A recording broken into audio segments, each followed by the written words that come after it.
How to add a song in VN Video Editor.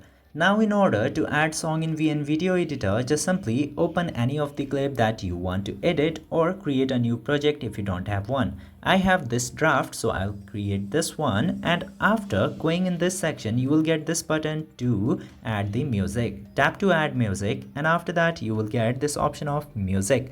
Tap to music again, and then you will get this section of my music. Tap into my music and you will get to see all of the music that you have into your gallery, or you can extract from a video. Just simply choose the song which you would like to add into your video. For example, I would like to use this Purple Cat snooze button. Just simply use that and then tap to this check button, and as you can see here, the song is added into your video. This way you can very easily add song into a VN video. I hope this have been helpful. If yes, don't forget to hit that subscribe button.